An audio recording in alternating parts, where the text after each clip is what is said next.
Hello students, তোমরা সবাই কেমন আছো? আশা করি তোমরা সবাই খুবই ভালো আছো। তো আজকের ভিডিওটি কী বিষয় হতে চলেছে তোমরা শেষ অবধি দেখো, সব কিছুই বুঝতে পারবে। তো আজকের ভিডিও হতে চলেছে যারা যারা এইচএস এক্সাম দিচ্ছ 2025 সালে, তাদের জন্য আজকের ভিডিও খুবই খুবই হেল্পফুল হতে চলেছে। কেননা তোমাদের মার্চের 3 তারিখ থেকে এক্সাম স্টার্ট হয়েছে, আর 18ই মার্চ তোমাদের এক্সাম শেষের পালা। আর এই মুহূর্তে তোমাদের কেরিয়ার ডিসাইডের পালা। তোমাদের মাথা দিয়ে বিশাল বড় একটা ঝড় যাবে। তোমরা বুঝতে পারবে না নিজেকে যে তোমরা কোন পথে যাবে। ঠিক আছে, তোমরা কি ডক্টর হতে চাও নাকি ইঞ্জিনিয়ার হতে চাও, এই যে একটা কনফিউশন মাথায় ঘুরতে থাকবে। ঠিক আছে, তবে আমি তোমাদের সাজেস্ট করব, তোমাদের মন থেকে যেটা চাওয়ার বা মন থেকে যেটা চাচ্ছে তোমরা সেই পথে হাঁটবে। ঠিক আছে, কারো কথায় তোমরা কেরিয়ার চুজ করবে না, কারণ কেরিয়ার হচ্ছে লাইফ টাইমের জন্য।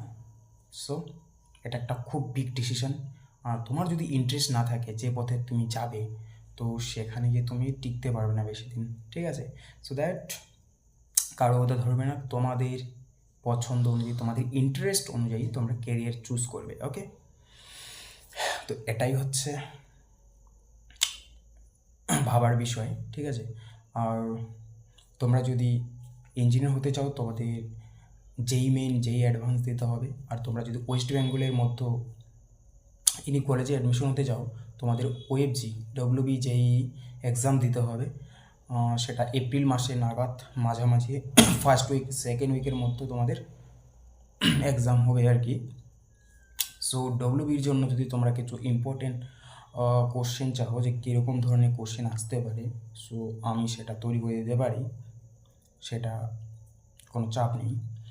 সো তোমরা কমেন্ট করবে তোমরা যদি ইঞ্জিনিয়ার হতে চাও, আর ফিউচারে যে কলেজে যখন তোমরা অ্যাডমিশন হবে তোমরা ডব্লিউবিজি থ্রু যে কোনো জেইমেন থ্রু, তখন কলেজের জন্য তোমাদের আলাদা ধরনের ভিডিও থাকবে। ঠিক আছে, ওটা চাপ নেই।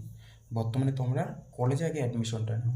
তোমরা যদি কেউ যদি প্রাইভেট কলেজে অ্যাডমিশন হতে চাও তবে করতে পারো, আবার কেউ যদি গভর্নমেন্ট পেয়ে যাও তবে তোমাদের খরচটা কম হবে।